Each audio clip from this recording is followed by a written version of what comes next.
This is a college rodeo thing. What's going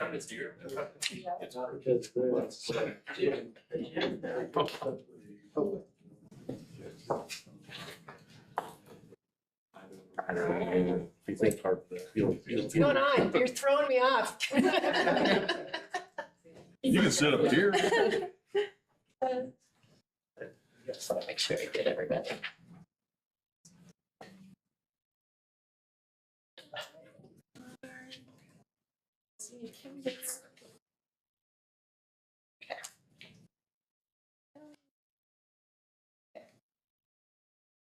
Good. All right. Good morning, everyone. This is our regular staff meeting for Monday, March 9th. I'll call the meeting to order. Let's start with our warrant review and approval. Misty, anything of note this morning? Okay. Any questions from folks on page 1? Page 2? Page 3? Totals on page 4? I assume we can think that looking at the fuel bills next month, they'll probably be a little bit higher than they are this month. Indeed. Yeah. And then anything on the airport? Chair, Yeah, Commissioner Jennings. I had 2 questions Okay. for the airport. So Robert, if you want to jump up there. The first question had to do with fence towing for $1,200. Okay. So I guess a little background information there. Our parking lots have been getting fuller and fuller, and parking's been more of a challenge. The last number of years, it's been a little tough to regulate those lots. Last couple of years, about once a year, we'll kind of contact the sheriff's office and work with them on vehicles that have expired plates or long expired plates or that look suspect. So about the holiday season, we made a call to the sheriff's office. We had somebody come up. We had about 30 vehicles that had some pretty expired plates. One going back as far as 2018. The challenge is with the Wyoming plates, the sheriff's office can easily contact those owners and kind of see what's going on there, and people are usually able to make arrangements. The out-of-state tags, my understanding is they can't contact them. So it ended up being about 15 and 15. We had 15 out-of-state tags that were far expired. All those vehicles got tagged. We let them sit for about a month. Then a handful of them did end up disappearing. So in the end, we had a couple of vehicles that got towed this year. Like I said, we've done this the last number of years. After about 40 days, I did get a call from a gentleman. Vehicle got towed. He had Wisconsin fleet vehicle, plated vehicle. What was displayed on his tags were expired. My understanding is the sheriff's office, they do run registrations when they do this. Vehicle was actively registered. The kind of kicker on this was the gentleman he stated that he had called the manager's office, just wanting to know the rules on public law and parking, and said he had, I'm not sure if he talked to me or Bonnie. We do occasionally get those calls, and I guess long story short, we probably just need to keep record of when we get those calls, because we couldn't contact this person. Like I said, it looks suspect. We want to do our due diligence on these lots. And at the end of the day, we towed this vehicle, and sounds like he had communicated with us, and so it set at Ted's towing. He was traveling out of country, so. The vehicles that you tow, where do they get towed to? Ted's towing takes them, Okay. and then they pull them for storage, and there's a storage fee associated with that each day. And just out of curiosity, those individuals, when they come to pick up those vehicles, is there a requirement to reimburse the county for having those vehicles towed from the airport to that towing? First time anybody's ever contacted us on it. You always wonder if there's foul play going on when you've got a vehicle like that sitting up there. And like I said, we've done this last number of years where we've needed to get some of these odd looking vehicles out here. I mean, there was 2 that didn't have plates at all. So first time anybody's ever called us on it. I would say in a lot of other cases, even had he not called, it's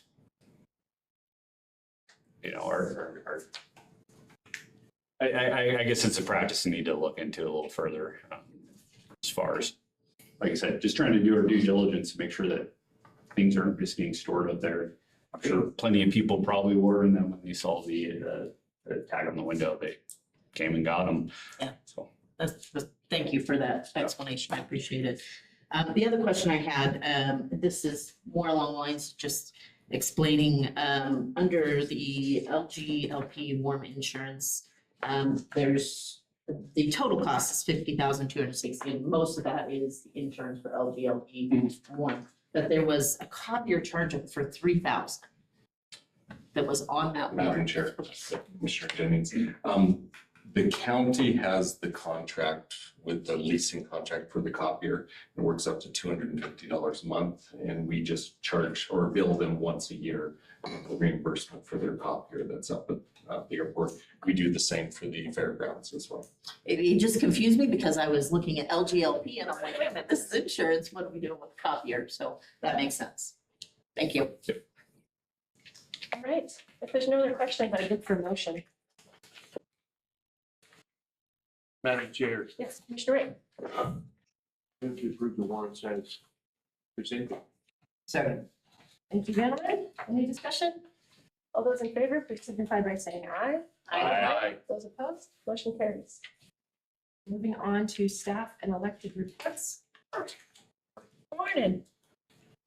Morning, Commissioners, Mark Reed, County Planner. So we keep adding to our increasing list of subdivisions, potential subdivisions. We've got a couple of pre-application meetings this week. On Wednesday at 3 o'clock, we've got an application on 31 acres on Industrial Lane, several lots, and then a 36 acre parcel on Big One Avenue. So we'll have those in addition to the ones that we already have going through the application process. Just FYI, the joint planning area update, the city posted the request for qualifications last, I think it was Friday, and submissions will be due on those April 9th. So expect to see some good proposals, I would hope. The Commissioner's Office and our office received a petition for de-annexation from an individual that has 7 acres on the east side of the town of Dayton. And by statute, the county has 60 days to submit an impact report to the town. And so in the past, I've done those for the commission and brought them to you for your approval. And so I'm shooting for April 21st. And so we report on what it might do in terms of our physical operations. We don't have a whole lot other than the fact that it does front on Dayton East Road. But I don't anticipate, Kim can correct me if I'm wrong, but I don't see any issue with that. But also we'll talk about what the potential fiscal impacts might be in terms of taxation. So anyway, if you want to know more about that, come on up and we'll see. It's about a 7 acre piece. Individual just bought it, it's vacant right now, and apparently he doesn't want to be under the jurisdiction of the town. So anyway, that's all I have, Madam Chair. Okay. Questions? Madam Chair. Oh, Mark, sorry. the subdivision on Bighorn Avenue, whereabouts is that one? It'd be on the west side, just south of the city limits, just south of what's the city subdivision out there? Mountain Shadows? Mountain Shadows, yeah. Mountain Shadows. So it's just a piece south of that. No, you skip a property and then do the next one. It's 36 acres. So there's one hole on there right now. So, yeah. Thank you. You bet. Clerk Thompson? Yes, thank you. Eda Shaw Thompson County Clerk, just follow up to the de-annexation. Yeah. Thank you. Yeah. I'd just like to be involved in that conversation with Richard, and as soon as we talk about, because it's election year. Impacts. Yeah, well, Okay, election year, so our boundaries have to change, and I just want to consider that and make sure that it's done ahead of filing. Gotcha. Yeah, well, we don't actually, just point of clarification, we don't do the annexation. All we do is the impact report. The town is the entity that actually does the annexation. So if they so choose, they may decide, no, you're staying, we've got you. Yeah. Thank you, Madam Chair, just to be part of the conversation. Yeah, for sure. Sure. You bet. Okay. Great, That's thank you, all I Mark. have. Okay. Thank you. That's Sarah Knudsen. Good morning. Morning, Commissioners. I just want to give you guys an update on the exemptions. So the homeowners, which was the 25%, we ended up with 4,336. And I ran a quick query before I came up here, and it looks like last year we had roughly 11,000. And keep in mind, that was because all the residential properties got that. So, I mean, that's a significant less amount, so I feel like that's good. For the long-term homeowners, we are at 2,268. And last year we ended with 2,330. So we still have a little time left for the sign up for that one. And then, as far as, we don't have anything entered into the system, any exemptions yet. We have to wait until our values are set. So that means, like, we're still working on entering all of our sales information. So I don't have any like updates on numbers as far as what it's gonna do yet. But I just kind of wanted to update you guys. Appreciate it. Yeah, it's definitely top of mind. Yes, yeah, I've had lots of calls. Yeah. Yeah, I bet. but, yeah, just with all the changes and then, administering all the exemptions, it's kind of put us behind a little bit. Yeah. So. Okay. Yeah. And while I've got you up there, I would just ask the board, I'd like to do just an official motion for Paul Falls assistance. You have a, we talked about him coming on temporarily. We didn't vote on that, did we? I'm asking for one today. Madam Chairman. Yeah, Commissioner. I move that we approve the assessor's office to bring in Paul Fall as needed for some part-time assistance. And I mean, I guess I won't say a dollar figure, but Yeah. that's good enough, right? Second. Motion a second. Any other discussion? Madam Chair, just wanted, I know we're not doing a dollar amount other than we had discussed bringing him back at his current salary, but there was the kind of the hour limit of like 30 hours. 30-ish hours is what Hours, Coco thought. yeah. And just with the hiring freeze, just in meetings with the clerk, just wanted to have it mirror the process for our other positions. So that's the ask. I think probably just for me, I'd like to, if we can, keep it closer to the 30 hours. Of course, I understand if you need more, but I really don't there's think kind of they a- will. I mean, I think I'm guessing high on that anyway, so. okay, thank you. So, Madam Chair. Yeah. I move to amend Mr. Siddle's motion to include 30 hours maximum. Okay. And then that way we'll be legal, isn't it? Okay. Friendly amendment, you good with that, Commissioner Settle? Sure. Okay. All right, we have a second? I guess I'll second it. Okay, that'd be great. Thank you. All those in favor, please signify by saying aye. Aye. Those opposed? Motion carries. Thanks, Coco. Thank you. Sorry I missed that last week. That's okay. Right. Treasurers. Misty? Deb? Madam Chair. Clerk Thompson? Just, I guess I'll jump in here and share with folks that had a chance to meet with Clerk Thompson and Deb last week, just in preparation for our budget meetings. And we were looking at our first round of meetings, May 19th and 20th. And then if we need them for second rounds, June 2nd and 3rd. So let us know if that doesn't work, but that kind of gave their office time to prepare those budget forms, and then also enough time at the end to get those budgets to us for approval. So, and we're hoping, the thought was being able to approve those operational line items in everyone's budget, because we know the benefits and the salaries come right at the end. So just so we don't have to go back to every budgets and make everybody come in twice. I mean, I think, for example, Renee Bodden's budget, I mean, it's pretty stamped, rubber stamped every year. It's the same thing. So there's things we can approve and not have to make her come back, because we're then looking at salaries and benefits. I don't know, just trying to streamline things. Good. Yeah, I think that was it. Okay. Dan. Sorry, Ken. Go ahead, please.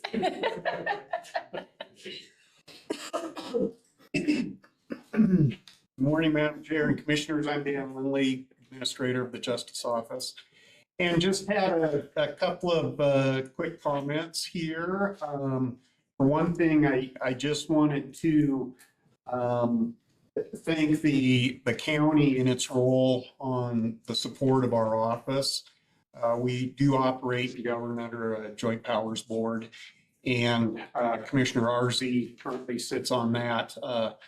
Prior to that, Commissioner Ringley sat on that, I think, for his entire tenure as a commissioner.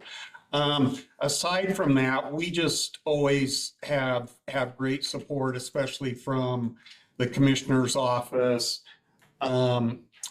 Cam and Kenny, and all of the others that are involved with that. HR, we get great support from Eric and his crew with that. So I always want to emphasize the in-kind support that we get, as well as the rent of the building that we're in and that sort of thing. In addition to that, I'm pleased to introduce you to Dane Pearson. He's sitting here in the front. And the board approved Dane taking my position in less than a month for administrator. Dane's been with our office for 10 plus years. For that, and has served as a probation officer for our adult treatment court program, as well as several other duties. Prior to that, it was the sheriff's office at the detention center as an employee. Right. For that, several years there, and some other communities doing detention as well. So just wanted to welcome Dane, and I think our office is in good stead going forward. So again, thank you for all your support over the many years. Yeah, thank you. Thanks, Dan. You're welcome. Oh, man, yeah. Welcome. If you guys don't mind sticking around too, Sure. I think we just had a couple items with Clint, and Sheriff Dominguez is here today just to chat more about the UA's That'll work. process. Cool, thank you. Absolutely. Right, Amy, good morning. Come on up, yeah. Thank you, Madam Chair. Commissioners, I appreciate a chance to come here today. My name is Amy Long. I'm the library director. I have two requests today to talk about briefly and answer any questions. The first one we'll start with is elevator modernization. On January 22nd, the elevator went out of order because it did not open its doors, which is not how it's supposed to operate, briefly trapping a staff member inside, but thankfully not for long. We had a technician out on February 9th, and they made what repair they could and told us to use the elevator sparingly because they couldn't guarantee it would operate properly. So we have left it out of order since then because we can't predict when it will fail, but they told us it will. So, and I don't know how you use an elevator sparingly. Sometimes we'll put something inside it and the person will walk up the stairs to hopefully get it out. So that's been our solution at this point. The vendor has recommended modernization for a couple of years, but at this point, they've made it clear that it's no longer optional. They've done what they could to get it into as best of shape as it can be. So their proposal or their quote, I do have copies if you. I did hand some out. Yeah, thank you. Perfect. Is for $150,000. And there is a very specific reason I'm coming to you today, which is that we do have, with our foundation, we have some capital funds in the amount of $200,000 currently. However, we are going to be using that to assist with the grant project reimbursement process. And the foundation approved that and wrote the check over for that use on Friday. And so they do not have any additional capital funds to put towards this that's currently been fundraised. And so we are coming to the county to see if we can modernize that elevator. And with that, I'm happy to answer questions. Anybody have any questions? Pretty straightforward. We won't take action today. I'm gonna let folks have some time to think about it. Commissioner Jennings? Yeah, Madam Chair. Director Long. Mhm. Since this is about the $75,000 cap, and there's one bid, is there a plan to go out for multiple bids? We certainly can. I believe there's one other elevator maintenance provider in Wyoming, so we could certainly ask for an additional bid. Madam Chair. It's a- So I'd like to interfere with the library to know a little bit more about this one. Companies have been buying up other elevator supplies. This is an Otis elevator, so that's the reason that Otis is providing the bid. If it was a Dyson Corp, they would go with that company to modernize it. So it kind of is difficult to get modernization of your existing equipment. You can get service agreements with other companies, but just because the equipment was made by Otis, it makes it very difficult. We're gonna have the same problem here as well because ours is a different company as well. Cameron knows this elevator well. These are not new problems. Madam Chair, Cameron, just along that line, I just want to make sure that we're within the statutory requirement to get bids. Is there any issue with that, Clarence? Or like I said, It's all brand new. isn't It it? appears Yes. on the first page, the last paragraph that says, we will work with county procurement processes for competitive bidding and contractor selection if required. It's in there. Absolutely. Yeah. just Yeah. something. Yeah. I think, Yeah, the library can definitely go out for bid. I'm just saying you may not be able to. So. Agreed. Great. Okay, thank you, Amy. More to come on that. And our second request is also in front of you, and this one is an HR services. I didn't hand that one out. I thought, So it's not in front of us. it's not, but it will be. It's all around.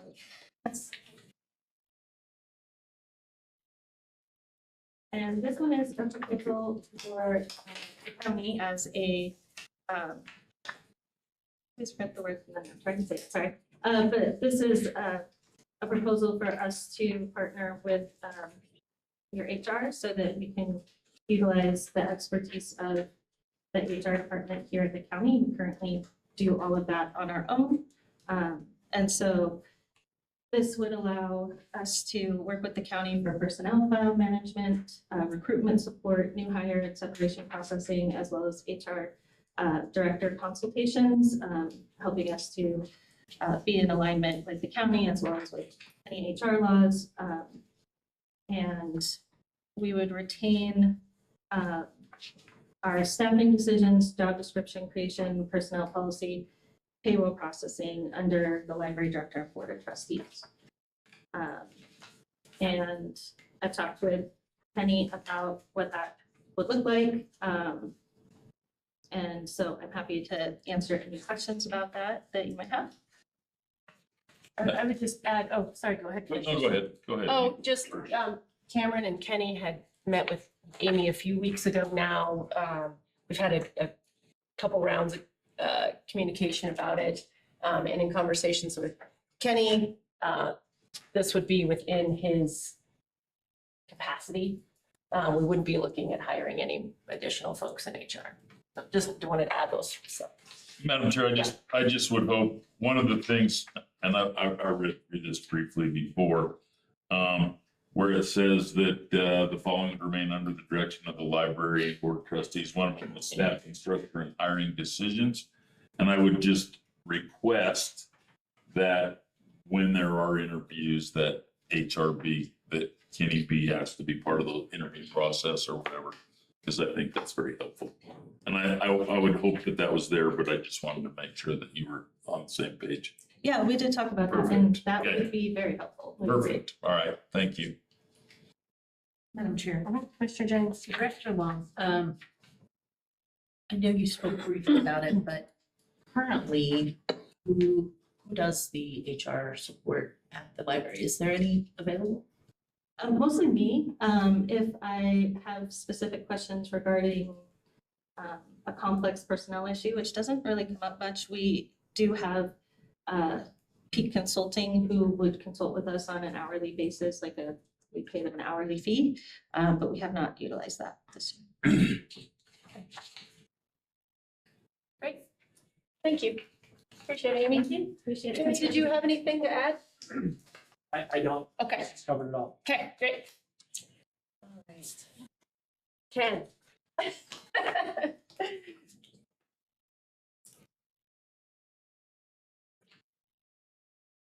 Morning, Ken Muller, County Engineer.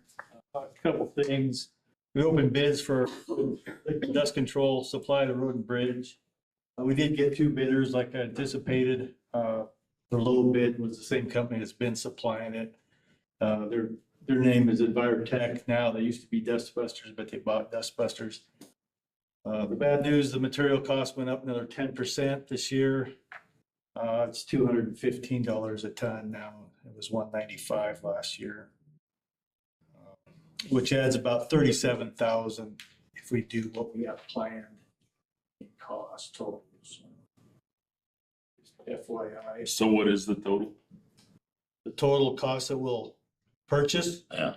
about 390,000. Of course, dust control. That company here in town that gets their product on rail, their bid was quite a bit higher, so it wasn't competitive, I guess, like we were hoping. And then just one other thing, Parks and Rec Board meets tomorrow afternoon, and had some discussion with some of the board members, and I think they'd like the county to maybe start mowing clean burn again. And it's kind of up to you guys, if road and bridge, we probably have the time, if we can have the flexibility like we had before, where we can fit it into our work. I'm sure that we could probably mow the pathway again and stuff, but, when the board was created and they got their own budget, eventually I was told to stop and let them manage that, so just, something we'll see tomorrow. I'm gonna try to attend tomorrow, so. But if I can tell them the other, or do you want them to come to you, request it, or whatever, so.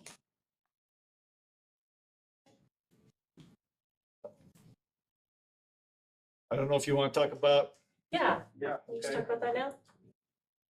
MO and the 2 options that I proposed on the design.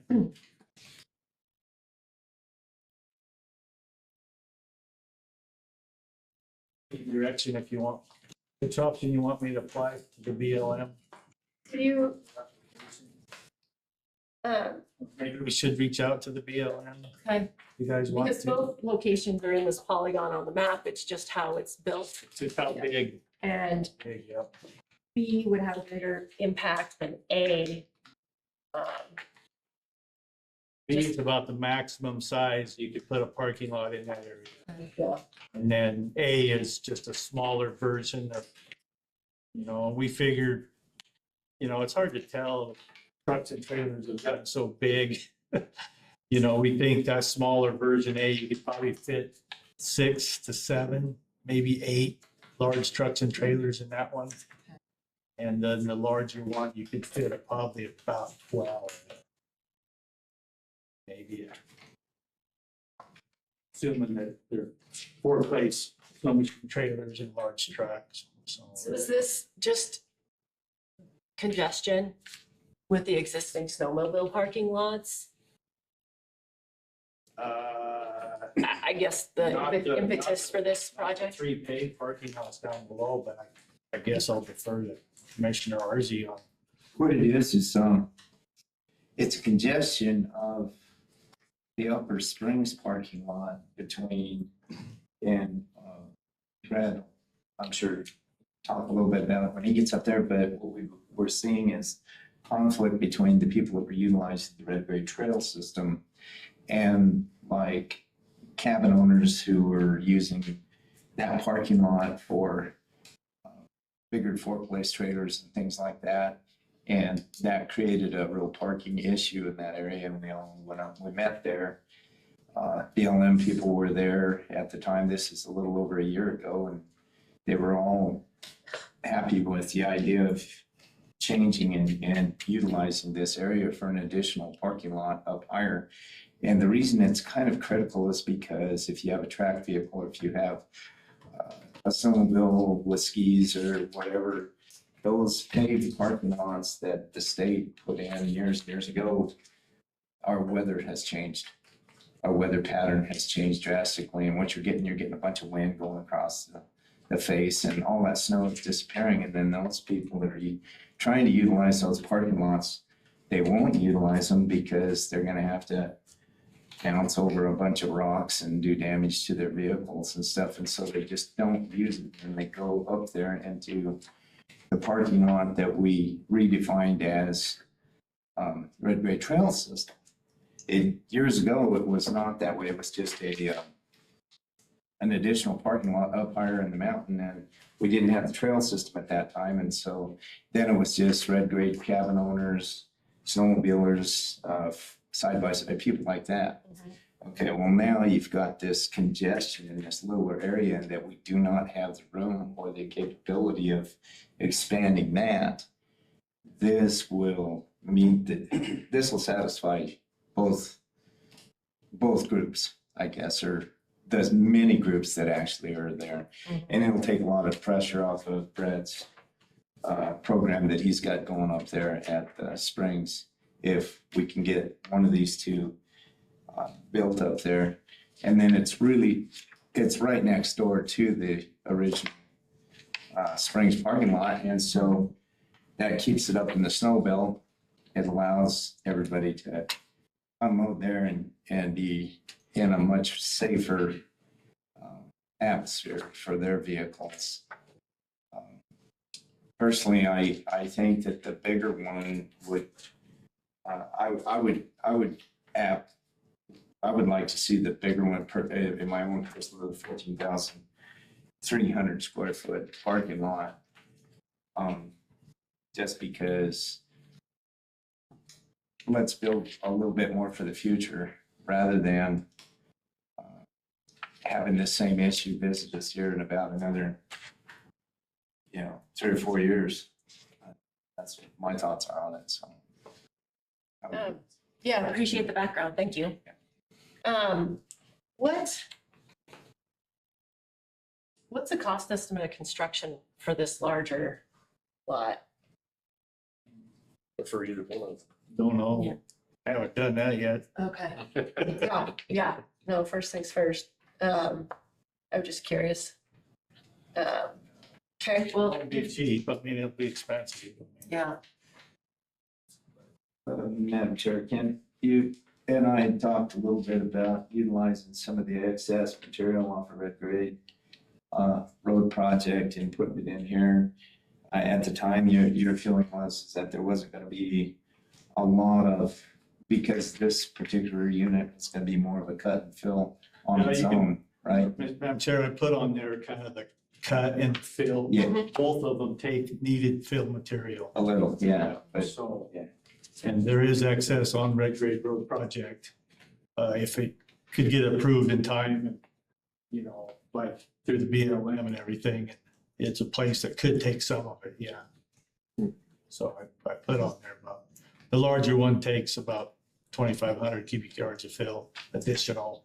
and a smaller one took like 1,400, I think. I put them on there, so. It was, net fill was 1956 on the smaller one. So, okay. Well, do folks have a preference? I mean, I heard what you said, Commissioner Arzi. I didn't know if others had their 2 cents, or if we just wanted Ken to work with BLM on what we can get permitted. You know, I mean, I guess if there's a preference, why wouldn't you build the bigger one? I mean, it makes no sense to me to go into the whole process and construct it and then say, oh geez, we could have done 9,000 more square feet. We didn't do it while we were, you know, while you're doing it. If you later decide, oh, we want to expand it, AKA the long-term parking at the airport, you know, it's never going to get cheaper. So my opinion would be, might as well try and do that. If we can afford to do it, do the whole thing. Madam Chair? Yes. If I understand this process correctly, and please tell me if I'm not understanding it correctly. This is basically, we're giving you direction, bigger, smaller, you go to BLM, get permitting, and then at that point it comes back for us to determine whether the cost is viable or not for us to do. Is that correct? Well, I envision bringing the application with the design you guys pick for your signature to apply to the BLM. There's some, you know, it's not a really onerous application, so it shouldn't take too long, and then you would apply to them, and then they would come back, and if you get approval, then we can start looking at costs and funding sources. So I'm kind of go along with the idea of both Commissioner Siddle and Arzi of the idea of if we can do it, it's viable with funding. I'd rather go with a larger area. There was the concern about the neighboring property road. How as you can involved is see, that? that access road that's directly north accesses those 2 properties. You are going to be building a fill kind of downwind side of, and they will experience more snowing, drifting. It's almost guaranteed that, you know, so, but how that plays out, I mean, I don't know, but if the BLM will. Is it a tough mitigation or is it something we could pretty easily do? I don't know, you could maybe add some snow fence or something and try to eliminate some of the snow drifting that, you know, it blows pretty clean now. I go through that because there's no obstruction, so you're gonna create an obstruction and the snow will definitely, so. But I don't know, you know, their process it'll be full, I think a public comment period and all that, and if, you know, those people can, and they'll, you know, they have their own process for that once they get an application. And environmentally also, they'll have to clear the area. Madam Chair. Yeah. Couple things. I agree with the other commissioners that we're gonna do something, we might as well do the larger project, and also don't forget the BLM doesn't do anything quickly, so. And also, my experience is if there's an empty spot in the upper parking lot, that's where people are gonna go. I don't care if this is there or not. I do it myself. I get my binoculars out down below and I look up there and you can tell if there's an empty spot. That's where I go if there is an empty spot. Anyway, Okay. Right, well. Sounds like Digger's better, and we'll see what the BLM says. Oh, yes, Clerk Thompson, sorry. Yes, Madam Chair, I just wanted to follow up, maybe we could have some discussion in our finance committee about where this money has come from in the past and where it could come from. Okay. I can't remember on the prior parking lots, but just, and if the timeline is super long, are we talking about this year's budget or next year's budget? I think it'd probably be the end of the 26, 27. Maybe we get it in 27, but So it maybe not could a bump into concern. 27, 28. Yeah. Yeah. Okay, so it might move really slow. Yeah. With the There's no way I BLM know. process, Lord knows how long it might take. And then, Madam Chair, if I could get a copy of what you have, none of that made it into our packets. Okay, I'll give you mine. Okay, Okay, thanks. Jesse?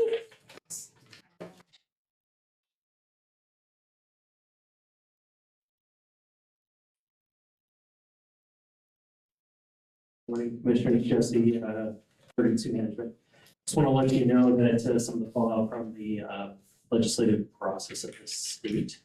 If you didn't know, 71% of the governor's budget was part of the Wyoming Office of Homeland Security. So he had the largest budget in the United States, or close to, because he had that huge chunk of money from the Wyoming Office of Homeland Security. So the legislators decided to separate out the Wyoming Office of Homeland Security into a whole nother, their own department now.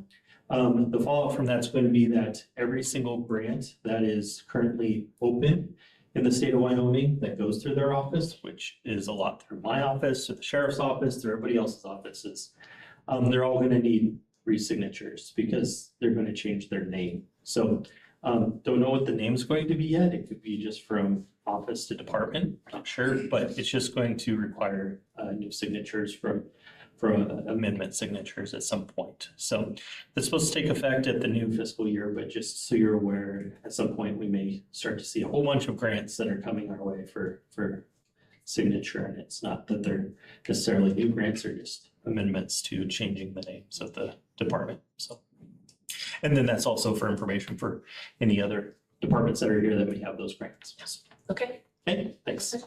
cool. Thank you, Jesse. Appreciate it. Diana? Nothing, thanks. Robert? Nothing Nope. yet. Kimber?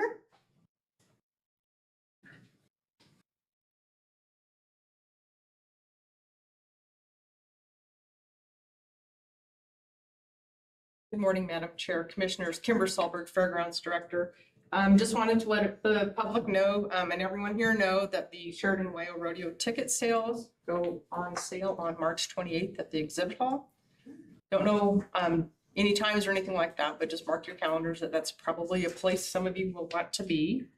And then piggybacking on the copier, I don't remember where that came from, comment. We very much appreciate the copier that we have at the fairgrounds. It works extremely well, so I appreciate that contract, I guess, that you provide there for our needs. And then I will be out again March 13th and 17th on a trip to Colorado. However, I'll have my computer and my phone with me, so if there's anything needed, please let me know. March 13th through 17th. You're welcome. Any questions?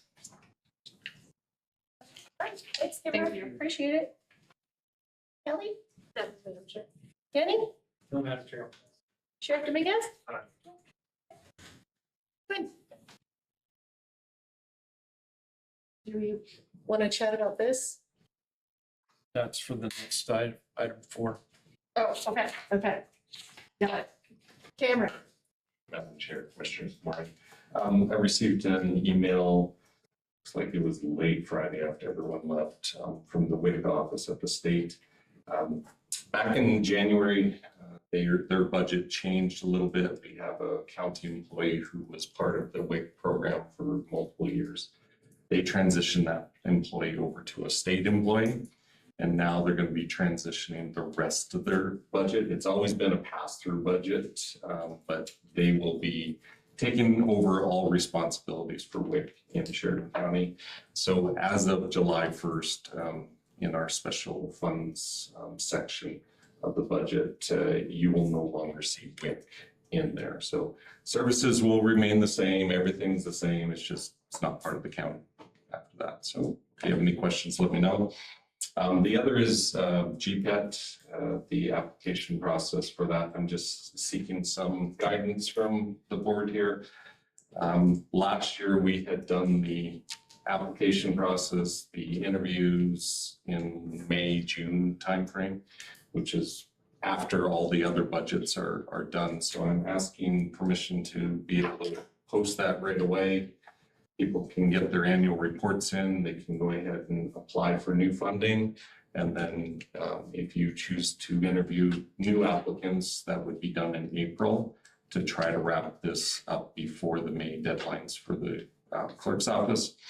This funding is the final year of the GPET for what was approved in 2022. So it'll be for fiscal year 26, 27, July 1st, 2026 through June 30th, 2027. And then that will complete that election cycle. And then the last piece is pending approval from all the different cities. And of course, you as the county, it would be on the ballot this fall for another 4 years if you so choose. So right now, I'm just making sure you guys would be okay with doing that application process and reports right away and get it on your schedule to interview in April. That'd be great. Sounds good. Okay. Thank you. Good, thank you. All right. Renee, did you have anything?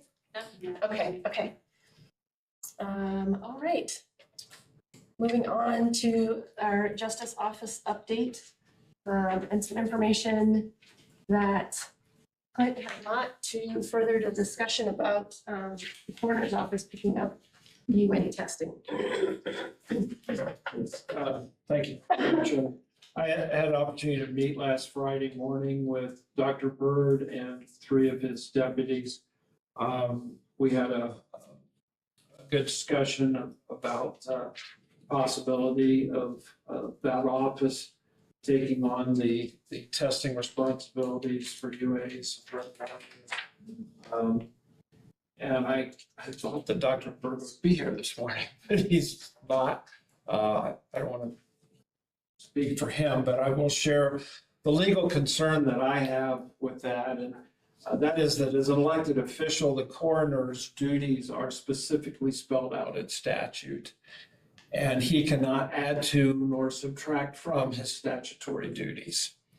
And there's an implication of that, and that's the governmental immunity that's provided in Title I for both state and the political subdivisions of Wyoming.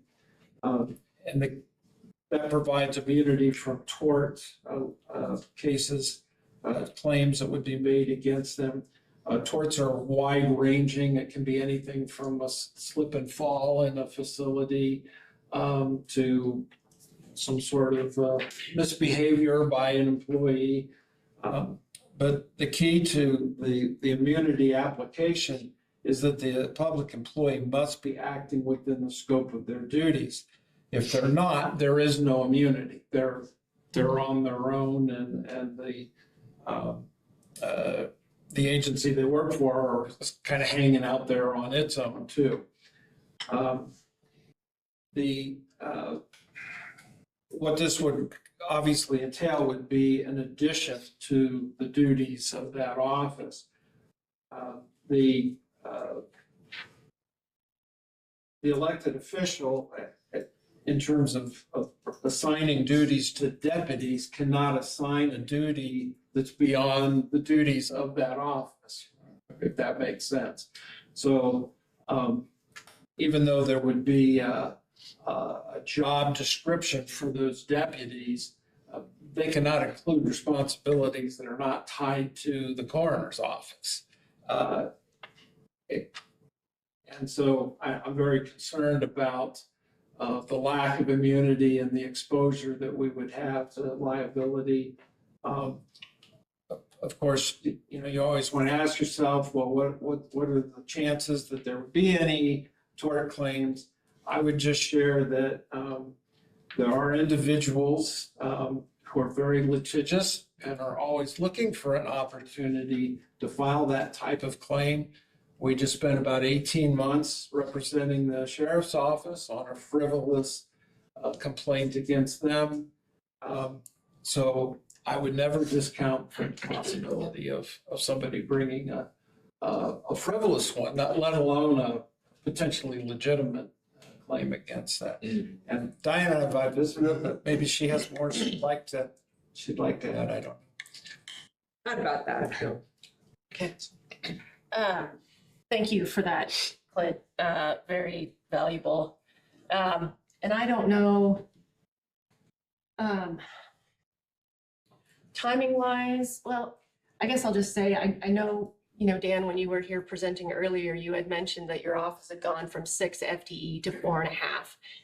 And I'm just wondering if there'd be an opportunity if we hired another FTE for your office. So you'd be at 5.5, you'd still be down half an FTE and within your budget.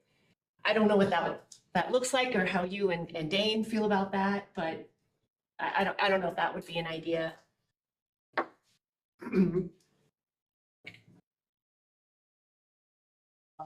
Yeah, I think we'll certainly, I think it's all new territory for us, so I appreciate Clint looking into this and that. We'll certainly, do what we can to kind of troubleshoot and problem solve that. I was thinking if it did stay in our office, that we would probably be looking at bringing on a halftime person for that. And I think we could meet, those needs with that. I think I've mentioned to you also is that a big part, and this is kind of on us, is that we really haven't been real adamant about the fee collection with this because we've been kind of providing it as a courtesy service. So we've changed that protocol already. I think that's bound to help just overall. So I would just say those are certainly things that we can look at. If we need to keep it in our office, we'll do our best to find a way forward. And I think we'll be able to for that. So that's the only thing I can think of for that. We're going down. We're going down to 4. Oh, so 2, okay. So if we were able to with our budget and with this funding and what we could project with that, bring on a halftime person, I think that's realistic and something that we could look at. Yeah, I misremembered that, and thank you. Yeah. Okay, yeah. No problem. Okay. Also, I can do something. Yeah. Thanks, man. Anna Bennett, County Attorney. Clint hit on the line. We've talked about this quite a bit in our office as far as somebody else, such as the coroner, doing it. And that is a concern about the liability. There has to be, I don't know, some sort of training to do it. I don't know that it's too in-depth, but supplies. Dan writes us reports, or somebody in his office writes us reports. We get a lot of them. But I would encourage, I don't know who else to do it. They've been doing testing over at that office, what it's called drug court, or I think maybe Northern was doing it at some point. It's hard for me to remember how this all started. But basically, since I've been in town for about 30 years and an attorney, we've always had this. And it's an important part, UA testing. We can set bonds to let people out of jail with a lot more confidence that they're not out using and endangering the community by having them tested.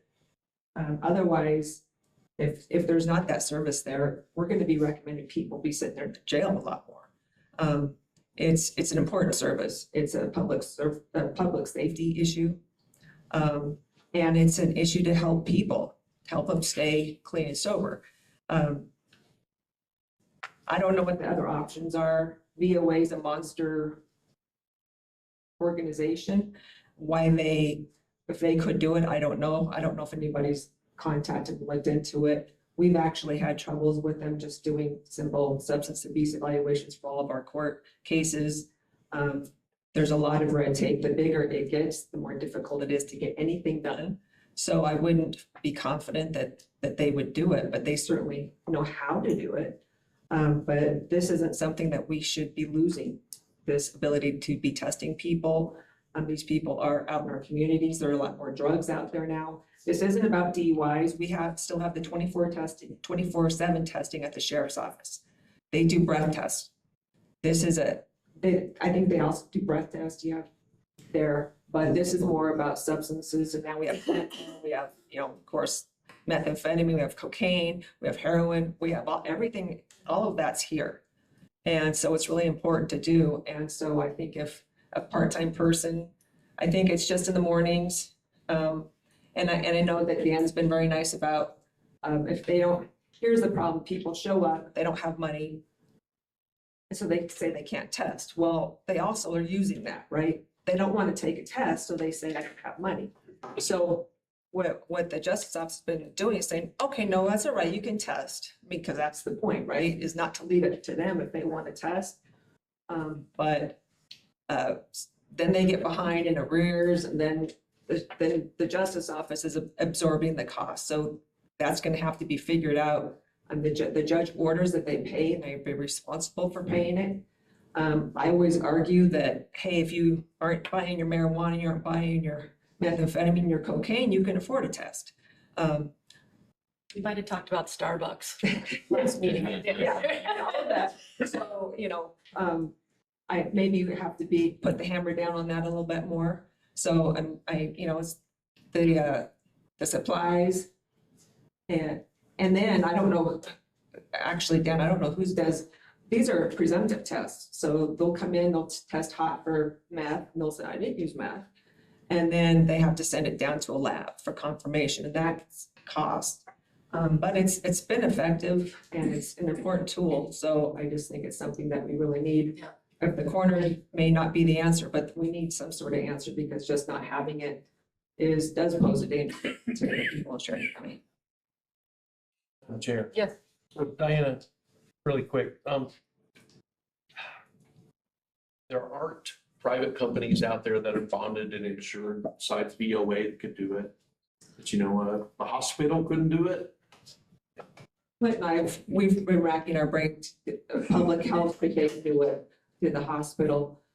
They'd all have to take it on. Could the sheriff's office do it? Could, there's a lot of different ideas, but I think they have to be volunteering to do it.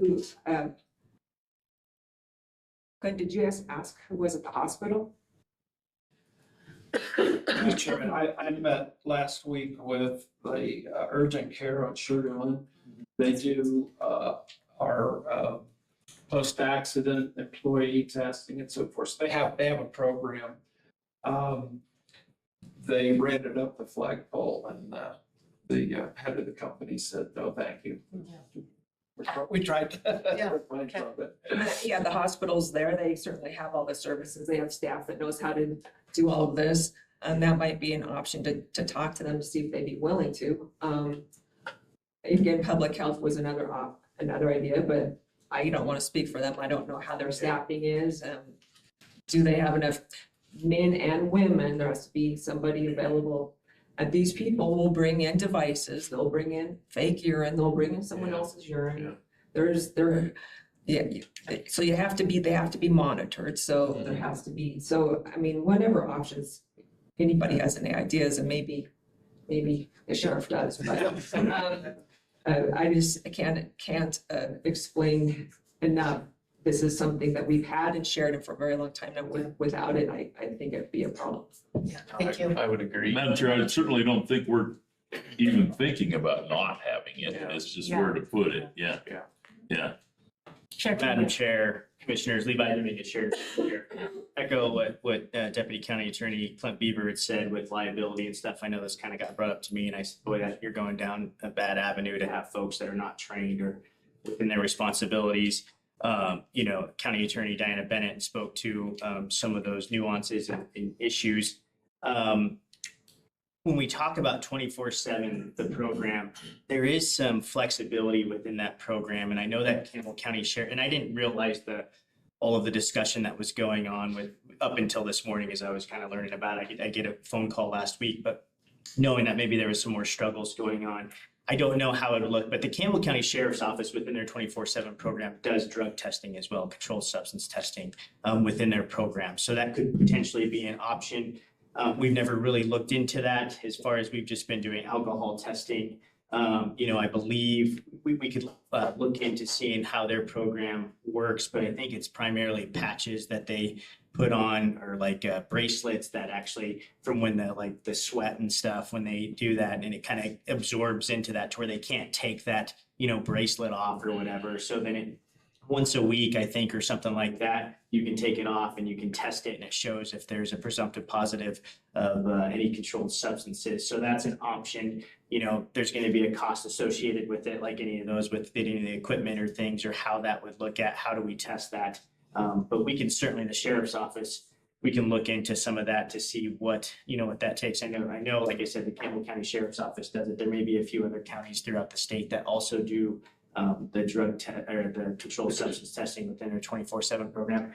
That would just be, I think, a question that we would probably want to get a meeting and a discussion together, not only with the county attorney's office, but the justice office and the courts, because obviously there's going to be some, you know, I don't know what kind of testing that the county attorney's office would want, you know, when they're looking at individuals who are being, you know, brought into court and bond and things like that. And then what kind of, I'd have to go back and read the statute, because again, it's just been alcohol testing that we've done of what that statute within 24/7 allows the courts to order individuals into controlled substance testing to see, you know, what kind of, where that would be. Another option, you know, that the sheriff's office, we'd be more than happy to be a part of that and seeing if we can help it in those ways. That'd be great. Yeah. Any questions for Levi? Yeah, Madam Chair, you wouldn't have any problems with, it's a, you know, client has to pay for each test. You wouldn't have any problems with the collection funds and.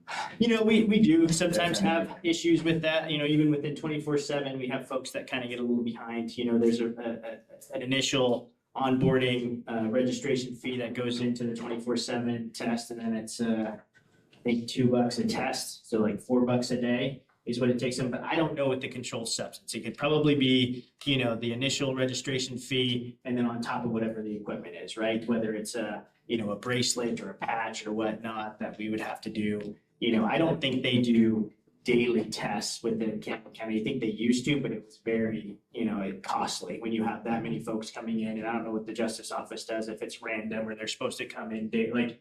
But anyways, you know, it was costly to do it every single day. So I think they went to patches or something and they would collect those, you know, weekly or things like that you would look at doing. And so those are the different things that we can look at, but. Yeah. Thank you. Yeah, Levi, if you don't, you know, mind circling around with Dan and Dane and Dan and Clint and the courts, that would be really appreciated. Yep. Yeah, just to see what some of those solutions may be. But yeah, appreciate everybody's time on this. More to come. We're meeting with Judge Bunting in a couple of days also, just talking about office transitioning in general. So Okay. that'll be part of the discussion. as well. Okay, okay, great. All right. Anything else? Commissioner Jennings, do you have anything this morning? Oh, just that, is that this week or next week? It's next week that we're on public polls, isn't it? Yeah. Okay, never mind. I'll wait till next. Okay. Commissioner Harvey? All right, ma'am, anything? Okay. I'm good, thank you. Nothing today. Okay, great. Moving on to our last item is our Sheridan Community Land Trust quarterly update. Brad, thank you. Of course. Alrighty, keep you waiting. We've Madam had some Chair. stuff to catch up I on. appreciate it, Madam Chair, Commissioner, I'll keep it kind of brief. I know it's been a long meeting for those that are still here. So yeah, Brad Bauer, Executive Director of Sheridan Community Land Trust. Just touch on the 3 mission areas that we work on and the work we've been doing in them.